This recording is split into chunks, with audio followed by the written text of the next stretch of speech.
അപ്പോൾ നമ്മളിന്ന് ഏത്തപ്പഴ പുളിശ്ശേരി ഉണ്ടാക്കുകയാണ് കേട്ടോ.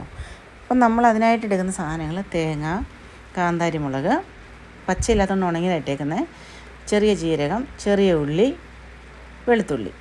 അപ്പം നമ്മൾ പഴം ഒന്ന് ചെറുതായിട്ട് അരിഞ്ഞു വെച്ചിരിക്കുകയാണ്. ഒരു 1/4 ലിറ്റർ തൈരെടുത്ത് ഒന്ന് അടിച്ച് വെക്കുക. അപ്പോൾ ഈ തേങ്ങയും മറ്റുള്ള സാധനങ്ങളെല്ലാം കൂടെ കൂട്ടി നമ്മളൊരു അരപ്പ് റെഡിയാക്കുകയാണ്. അതിനകത്തേക്ക് ഇച്ചിരി മഞ്ഞൾപ്പൊടി ഇട്ടിരിക്കുകയാണ്. മിക്സിയുടെ ജാറ് അഴുക്കായി പോകാതിരിക്കാനാണ് ഇങ്ങനെ ചെയ്യുന്നത് കേട്ടോ. അപ്പോൾ സ്റ്റൗവിലേക്ക് നമ്മളൊരു ചീനച്ചട്ടി വെച്ചു. ചീനച്ചട്ടിയിലേക്ക് നമ്മൾ കുറച്ച് വെളിച്ചെണ്ണ ഒഴിച്ചു. അതിനകത്തേക്ക് നമ്മളത് ചൂടായി വന്നപ്പോഴത്തേന് കുറച്ച് കടുകിട്ടു, കുറച്ച് ഉലുവ ഇട്ടു.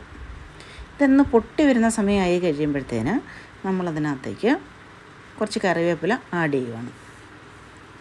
അപ്പോൾ കറിവേപ്പിലയോടെ ഇട്ടു. അപ്പോൾ അതൊന്ന് മുരിഞ്ഞ് വരുന്ന സമയമായി കഴിഞ്ഞപ്പോൾ നമ്മൾ അരച്ച് വെച്ചിരിക്കുന്ന അരപ്പ് ഇതിനകത്തേക്ക് ഇടുകയാണ്. എന്നിട്ടൊന്ന് നല്ലോണം ഇളക്കി കൊടുക്കണം കേട്ടോ. എന്നിട്ട് ആ ജാറിനകത്തുള്ള ഇതൊന്ന് കഴുകി ഒഴിക്കുക. കുറച്ച് വെള്ളം ഒഴിക്കാവുള്ളൂ.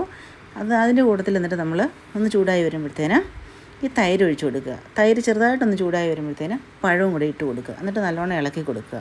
അപ്പോൾ ഇളക്കി കൊടുത്തില്ലെന്നുണ്ടെങ്കിൽ തൈര് ഒഴിച്ചേക്കുന്നതുകൊണ്ട് തഴുക്കായി പോകും. അപ്പോൾ ഇത് നല്ലൊരു കറിയാണ്. ഉച്ചയ്ക്കൊക്കെ നമുക്ക് കഴിക്കാൻ കൊള്ളാം. ടേസ്റ്റിയാണ്. ഉണ്ടാക്കി നോക്കുക.